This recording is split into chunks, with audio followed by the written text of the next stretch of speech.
الحمد لله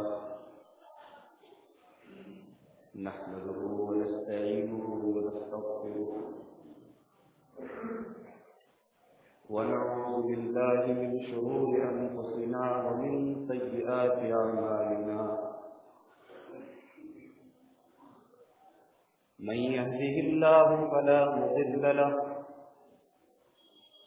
ومن يضلل فلا هادي له وأشهد أن لا إله إلا الله وحده لا شريك له وأشهد أن محمدا عبده ورسوله يا أيها الذين آمنوا اتقوا الله حق تقاته ولا تموتن إلا وأنتم مسلمون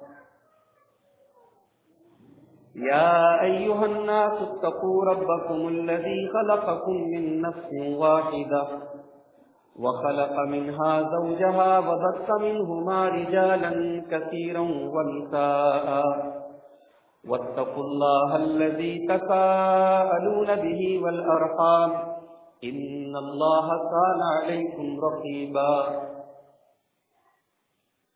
يا أيها الذين آمنوا اتقوا الله وقولوا قولا سديدا يصلح لكم أعمالكم ويغفر لكم ذنوبكم ومن يطع الله ورسوله فقد فاز فوزا عظيما أما بعد فإن خير الحديث كتاب الله وخير الهدي هدي محمد صلى الله عليه وسلم وشر الأمور محدثاتها وكل محدثة بدعة وكل بدعة ضلالة وكل ضلالة في النار. أعوذ بالله من الشيطان الرجيم. بسم الله الرحمن الرحيم. لقد من الله على المؤمنين إذ بعث فيهم رسولا من أنفسهم يتلو عليهم آياته ويزكيهم ويعلمهم الكتاب والحكمة وإن كانوا من قبل لفي ضلال مبين. محترم حاضرین جمعہ، اسلامی کیلنڈر کا تیسرا مہینہ جسے ہم اور آپ ربیع الاول کا مہینہ کہتے ہیں، بہت قریب ہے، آنے ہی والا ہے. اسی مہینے میں ہمارے پیارے نبی جناب محمد رسول اللہ صلی اللہ علیہ وسلم کی ولادت ہوئی اور اسی مہینے میں آپ کی وفات بھی ہوئی. عام طور سے جب یہ مہینہ آتا ہے تو سیرت رسول کے نام پر بہت بڑی بڑی کانفرنسیں، بڑے بڑے پروگرام ہوتے ہیں. خاص طور سے 12 ربیع الاول کی تاریخ کو بڑے جوش و خروش کے ساتھ آپ کی ولادت کی، آپ کی پیدائش کی خوشی میں بہت کچھ ہوتا ہے. آج کے اس خطبہ جمعہ میں ہماری گفتگو اس پر رہے گی کہ ہمارے نبی صلی اللہ علیہ وسلم جن کے ہمارے اوپر انگنت احسانات ہیں، اور کوئی بھی مسلمان، کوئی بھی ایمان والا اس بات سے انکار نہیں کر سکتا کہ اس کے نبی کے اس کے اوپر بے شمار احسانات ہیں. خود نبی اکرم کا دنیا میں آنا یہ ہم سب کے لیے اللہ تبارک و تعالیٰ کی بہت بڑی رحمت اور بہت بڑا کرم ہے. اس کا تذکرہ اللہ تبارک و تعالیٰ نے سورہ آل عمران میں کیا. فرمایا لقد من اللہ علی المؤمنین اذ بعث فیہم رسولا من انفسہم، اے ایمان والو، تمہارے اوپر اللہ تبارک و تعالیٰ کا بہت بڑا احسان ہے، بہت بڑا کرم ہے کہ اس نے تمہارے بیچ میں ایک رسول بھیجا، رسول من انفسہم، جو تمہارے ہی بیچ میں بھیجا گیا، تمہارے ہی درمیان میں بھیجا گیا، یتلو علیہم آیاتی، جو ہماری آیتوں کو تمہارے اوپر پڑھ کے سناتا ہے، ویزکیہم، اور تمہیں گناہوں سے پاک و صاف کرتا ہے، ویعلمہم الکتاب والحکمہ، اور تمہیں قرآن اور حکمت کی، یعنی قرآن اور حدیث کی، قرآن اور سنت کی تعلیم دیتا ہے۔ تو نبی اکرم کا دنیا میں آنا یہ اللہ کا بہت بڑا احسان ہے۔ آپ کی پوری زندگی، آپ کی پوری سیرت ہم پڑھیں اور دیکھیں کہ ہمارے نبی کے اندر، ہمارے نبی کے دل کے اندر اپنی امت کے لیے کتنی تڑپ تھی، کتنا درد تھا، کتنی محبت تھی، کتنی قربانیاں دی آپ نے اپنی امت کو۔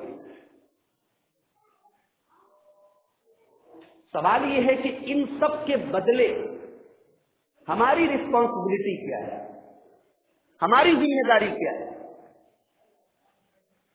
جیسے ماں باپ ہیں، ماں باپ کے ہمارے اوپر بہت سارے احسانات ہیں، تو ہمارے اوپر ماں باپ کا ایک حق ہوتا ہے کہ ہم ان کی خدمت کریں، ان کا احترام کریں، ان کو خوشی دیں، ان کو تکلیف نہ پہنچائیں۔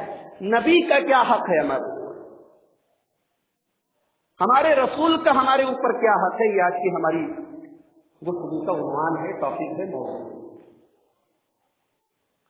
اور چونکہ یہ گفتگو تھوڑی لمبی بھی ہو سکتی ہے اور جمعہ کا خطبہ مختصر ہے، ہو سکتا ہے کہ آج بات پوری نہ ہو پائے، ہم اگر بات نہیں پوری ہو پائی تو انشاءاللہ اگلے خطبہ جمعہ میں ہم بات کو پوری کریں گے۔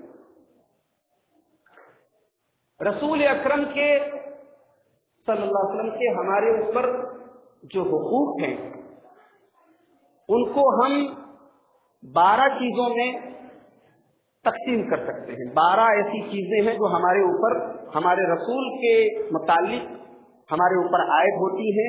12 ایسے حقوق ہیں جو ہمیں اپنے رسول کے لیے ہمیں کرنا چاہیے۔ سب سے پہلی چیز، ہمارے رسول کا ہمارے اوپر سب سے پہلا حق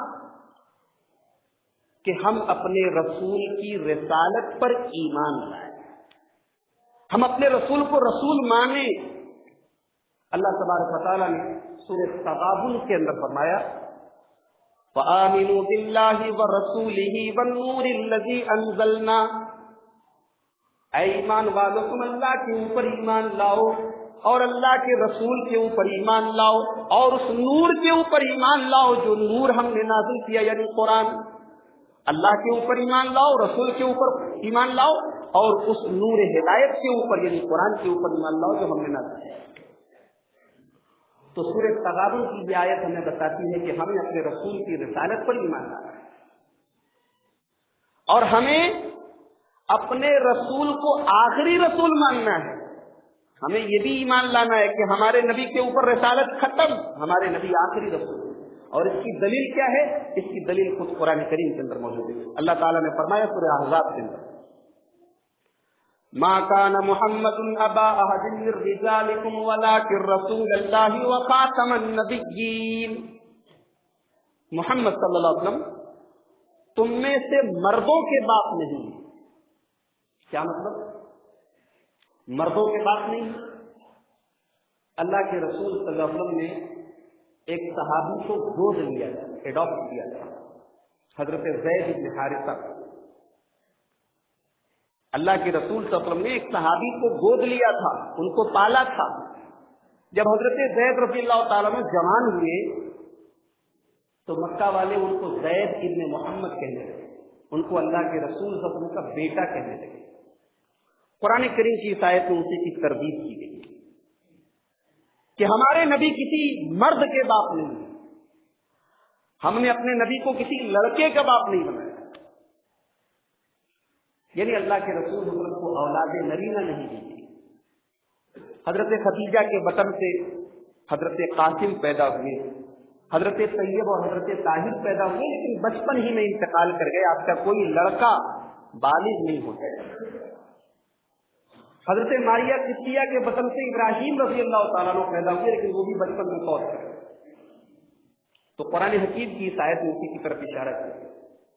کہ محمد صلی اللہ علیہ وسلم تم میں سے مردوں کے باپ نہیں ہے، ولیکن رسول اللہ، بلکہ وہ اللہ کے رسول ہیں، وخاتم النبیین، اور وہ نبیوں کی مہر ہے، وہ نبیوں کی سیل ہے۔ جب کسی چیز کو پیک کیا جاتا ہے تو اس کے اوپر سیل لگا دی جاتی ہے۔ کہا گیا کہ ہمارا نبی مہر ہے نبوت، ہمارا نبی خاتم النبیین۔ تو یہ قرآن سے دلیل ہوگی کہ آپ آخر میں آئیے ایک حدیث سے بھی دلیل دے دیتے ہیں۔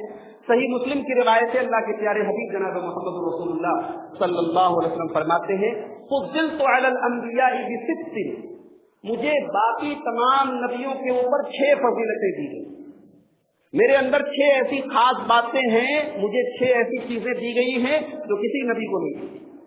نمبر 1، اعطیت جوامع الکلم، مجھے اللہ تعالیٰ نے جوامع الکلم دیا ہے، یعنی میرے منہ سے جو بات نکلتی ہے وہ بڑی جامع ہوتی ہے، مختصر الفاظ میں۔ اللہ کے رسول صلی اللہ علیہ وسلم کی باتیں آپ دیکھیے حدیثوں میں، آپ کی باتوں میں ایسا لگتا تھا کہ دریا کو کوزے میں بند کر دیا گیا۔ نمبر 2، وَنُصِرْتُ بِالرُّعْبِ، اور مجھے اللہ تبارک و تعالیٰ نے رعب و دبدبہ عطا فرمایا ہے، میرے دشمن کے دل پر میرے دشمن کے دل پہ میرا رعب بیٹھ جاتا ہے، میری ہیبت بیٹھ جاتی ہے۔ نمبر 3، وَأُحِلَّتْ لِيَ الْغَنَائِمُ، اور میری امت کے لیے مال غنیمت کو حلال کیا گیا۔ آپ سے پہلے دنیا میں جتنی امتیں آئیں ان کے لیے مال غنیمت کو حلال نہیں کیا گیا، لیکن اس امت کے لیے، اللہ کے رسول صلی اللہ علیہ وسلم کی امت کے لیے مال غنیمت کو حلال کیا گیا۔ نمبر 4، وَجُعِلَتْ لِيَ الْأَرْضُ طَهُورًا وَمَسْجِدًا، اور میرے لیے پوری زمین کو اللہ تعالیٰ نے مسجد بنایا ہے۔ مسلمان پوری دنیا کے کسی بھی علاقے میں چلا جائے وہ نماز پڑھ سکتا ہے، اسے مسجد کی محتاجگی نہیں ہے کہ مسجد ہوگی تبھی نماز پڑھے گا، وہ زمین پر کہیں بھی نماز پڑھ سکتا ہے۔ پوری زمین میرے لیے مسجد بنائی گئی اور پوری زمین میرے لیے پاک بنائی گئی۔ نمبر 5، وَأُرْسِلْتُ إِلَى الْخَلْقِ كَافَّةً، اور میں پوری دنیا کا رسول ہوں، ساری کائنات کا رسول ہوں، مجھے اللہ تعالیٰ نے اپنی تمام مخلوقات کی طرف رسول بنا کر دیا۔ اور نمبر 6، وَخُتِمَ بِيَ النَّبِيُّونَ، اور نبیوں کا سلسلہ میرے اوپر ختم کیا گیا، میں آخری نبی۔ تو یہ نبی کا پہلا حق ہے، نبی کے اوپر ایمان لانا اور نبی کو آخری نبی ماننا، نبی کو آخری رسول ماننا۔ دوسرا حق، اپنے تمام اختلافات میں نبی اکرم کو اپنا حکم بنانا، اپنا جج بنانا، آپ کے فیصلے کے آگے سر تسلیم خم کر دینا۔ اللہ نے فرمایا سورہ نساء کے اندر، فَلَا وَرَبِّكَ لَا يُؤْمِنُونَ حَتَّى يُحَكِّمُوكَ فِي مَا شَجَرَ بَيْنَهُمْ ثُمَّ لَا يَجِدُوا فِي أَنفُسِهِمْ حَرَجًا مِّمَّا قَضَيْتَ وَيُسَلِّمُوا تَسْلِيمًا۔ اے میرے نبی، یہ لوگ اس وقت تک مومن نہیں ہو سکتے جب تک اپنے تمام اختلافات میں آپ کو اپنا جج نہ مان لیں، آپ کو اپنا فیصلہ نہ مان لیں، آپ کے فیصلے کو آخری فیصلہ نہ مان لیں، اور آپ کا فیصلہ آ جانے کے بعد ان کے دل میں اگر مگر کی بھی کوئی گنجائش باقی نہ بچے، آپ کے فیصلے کو یہ دل و جان سے تسلیم کر لیں، تب تک یہ مومن نہیں ہو سکتے۔ یہ ہے رسول کا حق کہ رسول کا فیصلہ مانے، رسول جو دے دے لے لے، رسول جس سے منع کرے رک جائیں۔ وَمَا آتَاكُمُ الرَّسُولُ فَخُذُوهُ وَمَا نَهَاكُمْ عَنْهُ فَانْتَهُوا، رسول جو دے دے لے لو، رسول جس سے روکے رک جاؤ۔ یہ دوسرا حق ہے ہمارے رسول صلی اللہ علیہ وسلم کا ہمارے۔ تیسرا حق، ہر چیز سے زیادہ ماں باپ سے، اولاد سے، بیوی بچوں سے، مال و دولت سے، کاروبار و تجارت سے، گھر بار سے، ہر چیز سے زیادہ رسول سے محبت ہے۔ اللہ تعالیٰ نے فرمایا سورہ توبہ کی آیت نمبر 24 میں، سورہ توبہ آیت نمبر 24، قُلْ إِنْ كَانَ آبَاؤُكُمْ وَأَبْنَاؤُكُمْ وَإِخْوَانُكُمْ وَأَزْوَاجُكُمْ وَعَشِيرَتُكُمْ وَأَمْوَالٌ اقْتَرَفْتُمُوهَا وَتِجَارَةٌ تَخْشَوْنَ كَسَادَهَا وَمَسَاكِنُ تَرْضَوْنَهَا، اللہ نے 8 چیزوں کا نام دیا۔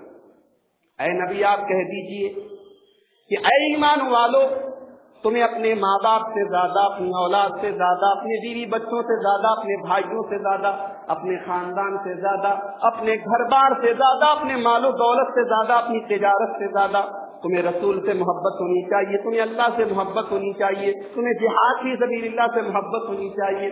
اگر ان 8 چیزوں میں سے کسی ایک چیز کی محبت بھی تمہارے دل کے اندر اللہ سے زیادہ ہو جائے، رسول سے زیادہ ہو جائے، اور اللہ کی راہ میں جہاد سے زیادہ ہو جائے، فَتَرَبَّصُوا حَتَّىٰ يَأْتِيَ اللَّهُ بِأَمْرِهِ، تو اللہ کے عذاب کا انتظار کرو۔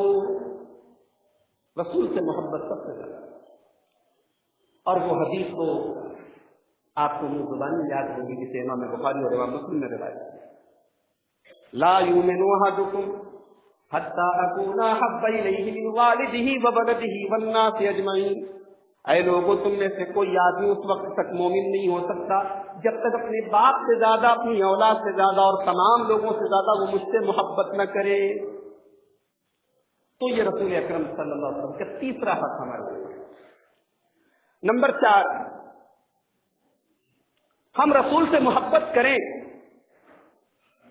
لیکن اس محبت میں اتنے آگے نہ بڑھ جائیں کہ ہم رسول اکرم کو مقام خدا کا دے دیں، اللہ کا دے دیں، ہم آپ کے بارے میں غلو کرنے لگے، ہم آپ کے درجے کو، آپ کے مرتبے کو اتنا بڑھا دیں کہ اللہ تبارک و تعالیٰ کی صفات آپ کو دے دیں۔ یہ بھی آپ کا ایک حق ہے کہ آپ کے مقام سے زیادہ آپ کو بڑھایا نہ جائے۔ قرآن کریم میں اللہ تبارک و تعالیٰ نے کئی مقامات پر ہمیں یہ سبق دیا ہے۔ معراج کا موقع آیا، اتنا بڑا مقام، اتنا بڑا اعزاز نبی کو دیا گیا، لیکن معراج کا ذکر کرتے ہوئے بھی قرآن حکیم میں اللہ کے رسول کو اللہ کا بندہ کہا گیا۔ سبحان الذی اسری بعبدہ لیلا من المسجد الحرام، عبدہ، وہاں بھی بندے کا لفظ استعمال۔ ایک جگہ فرمایا انک لا تہدی من احببت ولکن اللہ یہدی من یشاء، اے نبی ہدایت آپ کے اختیار میں نہیں ہے، آپ اپنے دل کی چاہت کے باوجود اپنے چچا ابو طالب کو کلمہ نہیں پڑھا سکتے، ہدایت دینے والا اللہ ہے، آپ جس کو چاہیں ہدایت نہیں دے سکتے، آپ کو پیغام دینے والا نبی بنا کر بھیجا گیا، رسول بنا کر بھیجا گیا، ہدایت دینے والا آپ کو نہیں بنا کر بھیجا گیا۔ سورہ آل عمران میں فرمایا لَيْسَ لَكَ مِنَ الْأَمْرِ شَيْءٌ أَوْ يَتُوبَ عَلَيْهِمْ أَوْ يُعَذِّبَهُمْ فَإِنَّهُمْ ظَالِمُونَ، اے نبی جنگ کے اندر جو قیدی پکڑ کے لائے جائیں یا جو کفار اور مشرکین پکڑے جائیں ان کے بارے میں بھی آپ کو کوئی رائٹ نہیں ہے، ان کا فیصلہ اللہ کی زندگی ہے۔ تو بار بار یہ بتایا کہ رسول کو ان کے مقام سے گرانا بھی غلط اور ان کے مقام سے زیادہ بلند کرنا۔ بخاری شریف کی ایک حدیث اپنے سامنے رکھیے تو تصویر بالکل صاف ہو جاتی ہے۔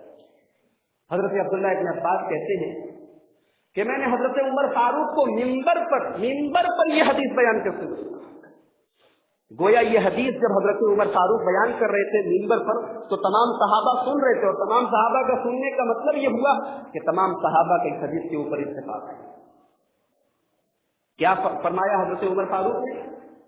کہا کہ میں نے اللہ کے پیارے نبی جناب محمد رسول اللہ صلی اللہ علیہ وسلم کو یہ فرماتے ہوئے سنا، لا تطرونی کما اطرت النصارى ابن مریم فانما انا عبد فقولوا عبد اللہ ورسولہ، اے لوگوں مجھے اتنا نہ بڑھانا جتنا عیسائیوں نے حضرت عیسیٰ کو بڑھایا، مریم کے بیٹے عیسیٰ کو بڑھایا، میں اللہ کا بندہ ہوں، مجھے اللہ کا بندہ اور اللہ کا رسول ہی کہا۔ تو یہ رسول کا چوتھا حق ہے کہ آپ کے بارے میں غلو نہ کیا جائے، آپ کی شان میں زیادتی نہ کی جائے۔ نمبر 5، رسول اکرم صلی اللہ علیہ وسلم کی مدد کی جائے۔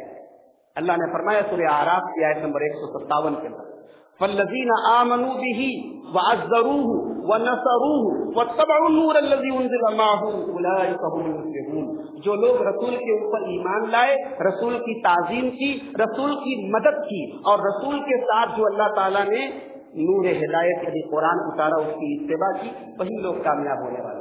تو سورہ اعراف کی آیت بتاتی ہے کہ رسول کی مدد کریں۔ سوال یہ ہے کہ آج ہم کیسے مدد کریں؟ صحابہ نے تو مدد کی، صحابہ کرام نے اپنی جان قربان کی، اپنا مال قربان کیا، اپنا سب کچھ قربان کیا رسول کے لیے۔ ہم کیسے مدد کریں اپنے رسول کی؟ ہم آج بھی اپنے رسول کی مدد کر سکتے ہیں۔ اگر آج ہمارے رسول اکرم صلی اللہ علیہ وسلم کے بارے میں کوئی آدمی گستاخی کرتا ہے، کوئی آدمی آپ کے بارے میں غلط جملہ استعمال کرتا ہے، ہم اپنے نبی کا دفاع کریں، ہم ایسے گستاخوں اور ایسے بدتمیزوں اور ایسے توہین رسالت کا جرم کرنے والوں کا منہ بند کریں، یہ بھی ہمارے رسول کی مدد ہے۔ ایک طریقہ تو یہ ہے کہ آپ کے رسول کا مذاق اڑایا جائے اور آپ خاموش دیکھتے رہیں، اور ایک طریقہ نہیں کہ آپ اپنی کوشش پر آواز اٹھائیں، آپ جو ہے اس کے خلاف کوشش کریں، تو یہ بھی رسول کی ایک مدد ہے۔ اور رسول کی ایک مدد کا مطلب یہ بھی ہے کہ رسول کے دین کی مدد کی جائے۔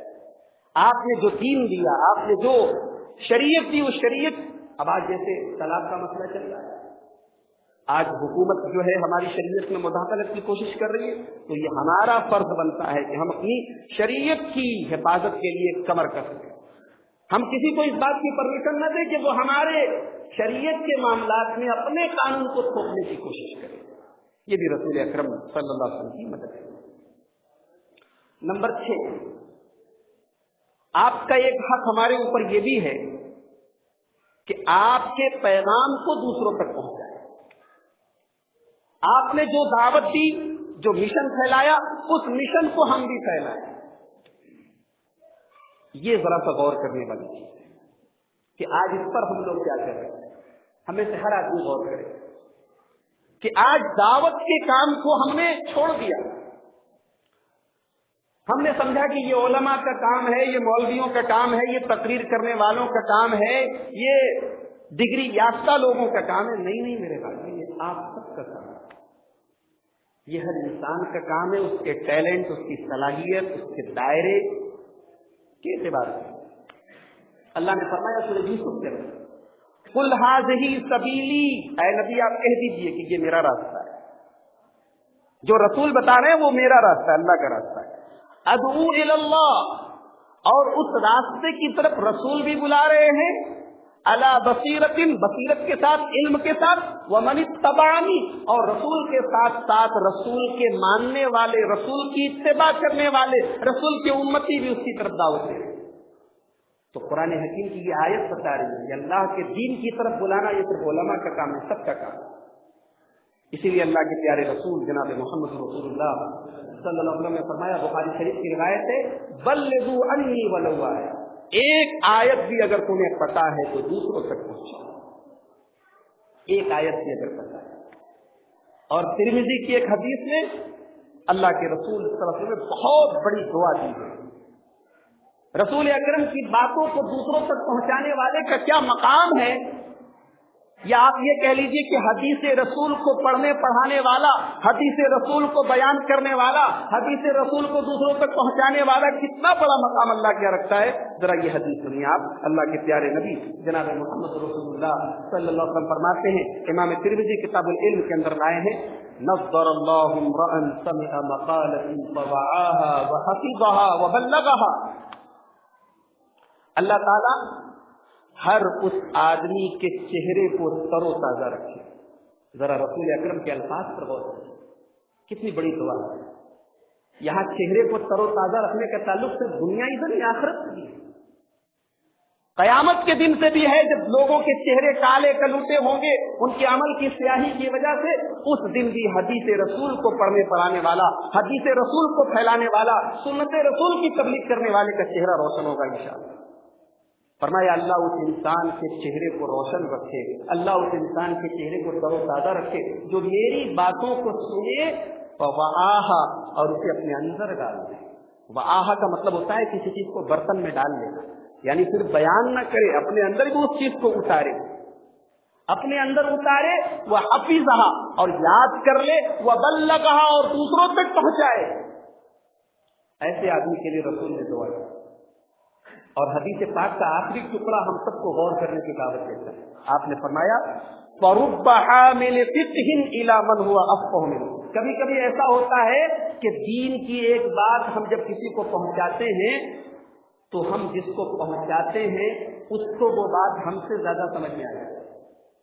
کبھی کبھی ایسا ہوتا ہے کہ آپ نے کوئی تقریر سنی، کوئی حدیث سنی، اسے یاد کیا، لیکن وہ حدیث آپ کو اتنی سمجھ میں نہیں آئی، آپ نے کسی کو بتایا اور اس آدمی کو وہ حدیث جتنی سمجھ میں آئی آپ سے زیادہ اس کو سمجھ میں آئی۔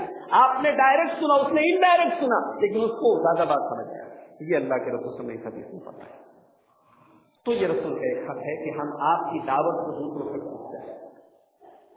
نمبر 7، رسول اکرم صلی اللہ علیہ وسلم کا 7واں حق، کہ ہم آپ کی تعظیم کریں، آپ کی رسپیکٹ کریں، آپ کا احترام کریں، آپ کا ادب کریں، آپ کو اپنے جیسا نہ سمجھیں، آپ کی باتوں کو اپنی باتوں کے جیسا نہ سمجھیں، آپ کی سیرت و کردار، آپ کی عادات و اطوار، آپ کی سیرت و صورت، ہر چیز سے محبت کریں، ہر چیز کی تعظیم کریں۔ اللہ تبارک و تعالیٰ نے سورہ حجرات کی ابتدائی 2 آیتوں میں بڑی عجیب بات فرمائی، فرمایا یا ایھا الذین آمنوا لا تقدموا بین یدی اللہ ورسولہ، اے ایمان والو اللہ اور اس کے رسول سے آگے بڑھنے کی کوشش نہ کرو، آگے بڑھنے کی کوشش نہ کرو، یعنی رسول کی بات آ جائے تو اس کے آگے اپنی مت چلاؤ، اللہ کی بات آ جائے تو اس کے آگے اپنی والی مت چلاؤ، اللہ اور اس کے رسول کے آگے مت کرو۔ واتقوا اللہ، اور اللہ سے ڈرتے رہو، ان اللہ سمیع علیم، اللہ سب کچھ سننے والا جاننے والا ہے۔ یا ایھا الذین آمنوا لا ترفعوا اصواتکم فوق صوت النبی، اے ایمان والو تم اللہ کے نبی کی آواز کے اوپر اپنی آواز کو بلند مت کرو، نبی کی آواز سے اپنی آواز کو اونچا مت کرو۔ ولا تجهروا له بالقول كجهر بعضكم لبعض، اور نبی سے اتنی اونچی آواز میں بات نہ کرو جیسے تم ایک دوسرے سے کرتے ہو، ان تحبط اعمالکم وانتم لا تشعرون، کہیں ایسا نہ ہو کہ تمہاری نیکیاں، تمہارے اعمال برباد ہو جائے اور تمہیں پتہ بھی نہ چلے۔ کتنی بڑی بات ہے، کتنی خطرناک بات ہے کہ رسول اکرم کے ساتھ وہ لب و لہجہ اور وہ انداز نہیں ہونا چاہیے جو سب کے ساتھ ہوتا، اگر وہ ہے تو تمہاری نیکیاں برباد ہو جائیں۔ صحیح مسلم کی حدیث ہے، ایک صحابی رسول حضرت ثابت ابن قیس سے، نام یاد کر لیجیے، ثابت ابن قیس، ان کی آواز بہت اونچی تھی، بہت لاؤڈ تھی، کچھ لوگوں کی آواز ہوتی ہے قدرتی طور پر بہت اونچی آواز ہوتی ہے، حضرت ثابت ابن قیس کی آواز بہت اونچی تھی۔ جس دن قرآن حکیم کی یہ آیت نازل ہوئی اور انہوں نے اس آیت کو سنا، اس دن سے اللہ کے رسول کی مجلس میں آنا بند کر دیا، کئی دنوں تک نظر نہیں پڑی اللہ کے رسول کی۔ آپ نے ایک دن صحابہ سے پوچھا کہ کیا ہوا، ثابت ابن قیس نظر نہیں آ رہے، بیمار ہے کیا؟ تو ان کے قبیلے کے ایک صحابی نے کہا کہ نہیں اللہ کے رسول، ایسی کوئی بات نہیں، بیمار تو نہیں، اچھے بھلے۔ تو آپ نے بلوایا تو حضرت ثابت ابن قیس نے وہاں پر کہا کہ اے اللہ کے رسول میری آواز بہت بلند ہے، اور قرآن حکیم کی آیت کہہ رہی ہے کہ نبی کی آواز سے اپنی آواز کو بلند مت کرو، نیکیاں برباد ہو سکتی ہیں، اللہ کے رسول میں نہیں چاہتا کہ میری نیکیاں برباد ہو۔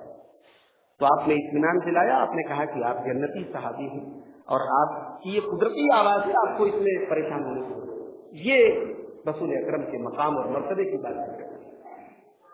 بخاری شریف کی ایک حدیث اپنے سامنے رکھیں، حضرت عمر فاروق مسجد میں بیٹھے ہیں، 2 آدمی بہت اونچی آواز میں بات کریں، مسجد نبوی کے اندر، رسول کے انتقال کے بعد کی بات ہے، آپ کی وفات کے بعد کی بات ہے۔ 2 آدمی مسجد نبوی میں بڑی اونچی آواز میں بات کر رہے ہیں۔